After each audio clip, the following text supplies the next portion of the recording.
Hey, welcome to the Ariel Show. We're just checking to make sure that my makeup looks fantastic. It's really hard to do your own makeup sometimes, but you just gotta push through it so you play the game and fit into what Western society expects you to look like when you're a female in your 20s.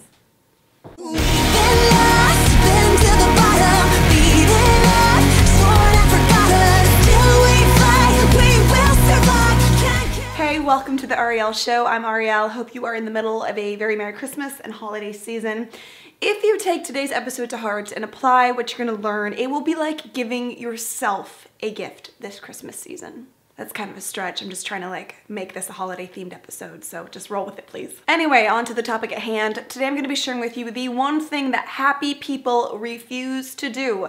When I'm happy, I never do this. The people that I meet in life that are happy, they never do this. And if you want to be one of the happy ones too, you also are going to have to learn to never do this. The idea for today's topic came from one of my patrons, Peter Luda, who suggested that I talk about the power of destructive words and really the impact that our words can have over our own lives. And really, this is like happiness 101. In case you have not learned this, I need to tell you today that your words will 100% affect the level of happiness in your life. And I really want to encourage all of you to make a new rule for yourself for 2017, and that rule goes like this. You are not allowed to speak negatively about yourself or about your life. But you guys, we do this all the time, don't we? And this is something that we're not born learning, but we have to train ourselves how to do. Like, you have to become a master at this. Like I said, you can't skip over this. If you want more joy in your life, let's learn how to do this. And the good news is that it's pretty easy. In past episodes of the Ariel Show, we've talked about babysitting your thoughts. And that's this idea that when a thought pops into your head that's not a positive one, you need to catch it, you need to beat it into submission and give yourself something better to think on. But that's kind of advanced. It takes a bit of time to learn how to do that. The layer before that is your talk. And what's so great about the words that come out of your mouth is that you can totally hear them. It's not like your thoughts where if you're not paying attention, you don't really notice what's going on. It's like you can always listen to your words and pretty easily catch yourself if you're not saying positive things. This is just one of those facts of life that we can't really fight against. Our words have power. And growing up, my mom would always teach me this, and I really learned how to almost associate like a mystical power to words, almost to the point where I was scared to say something negative because I thought that that would mean that my life would instantly turn negative. And it's really not quite that cut and dry and instant, but yes, the power of your words is a thing, and it will accumulate. And if you are constantly saying negative things about yourself or about your life, that's gonna show up in your life.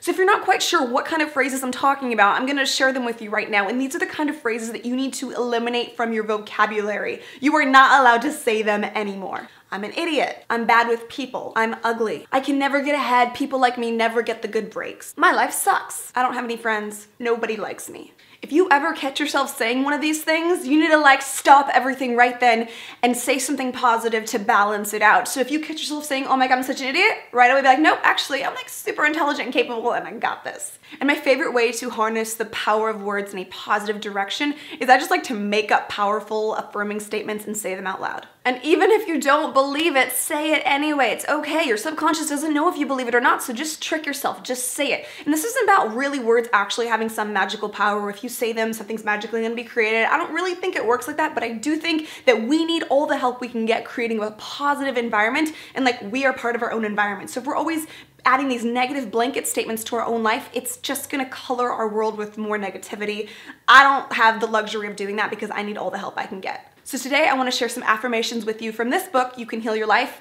Affirmations are old school and cheesy and not cool, and I don't even care because they work. Affirmations expand our mind, so when we say something out loud that we don't believe, it kind of throws up a little red flag in our brain. And first of all, then we can be like, okay, I don't believe that about my life. I need to work on that. And second of all, by you just saying the phrase out loud, you're already working on it. This is like the idiot's guide to happiness. I'm not even kidding. It's so easy, you can't screw this up. So I'm gonna say these out loud, and I want you to repeat them after me.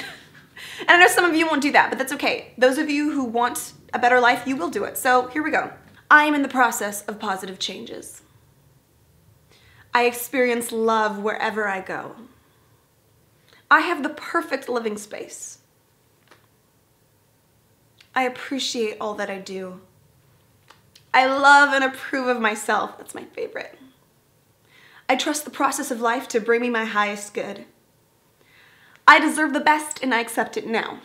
Okay, like I said, affirmations, they kind of get a bad rap. In my new book, I have written out some of my personal favorite affirmations, ones that I've taken from all over books and life experiences, and the ones that I've just made up for myself that really kind of like get down to the core of things. So be looking for my book, Turn Your Pain into Art, coming 2017. I'm so stoked on it. And what's so cool about learning how to speak positively over your life is that you'll become more sensitive to the negativity in your life in a good way. So all of a sudden, if you're listening to a band and they're like super bringing you down and you didn't even realize it before, now you will, and you'll hear that their lyrics are actually like kind of unhelpful. Or if you have a friend or a relative that's like constantly saying something negative, it kind of allows you to detach a little bit. You can have compassion on them because you were probably in that same space earlier, you know, at least that's been the case with me. I can't judge other people for having negative talk because I'm like, oh, that was me like very recently. But what you can do is just like not personalize it, be aware of it, and not let it subconsciously affect you because you're protected. You're like creating this awesome space for yourself by using your words in a powerful way to craft a life that you love. Hope you enjoyed today's episode. Please subscribe right here. Here is your subscribe button.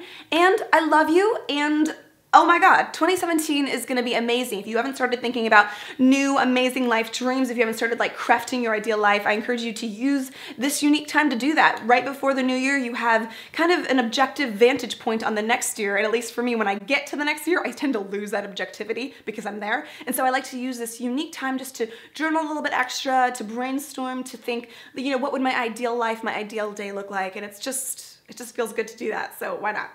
Love you so much. Thanks to all my patrons for supporting the Arielle Show, making this happen, and I love you. I'll see you next week. Bye.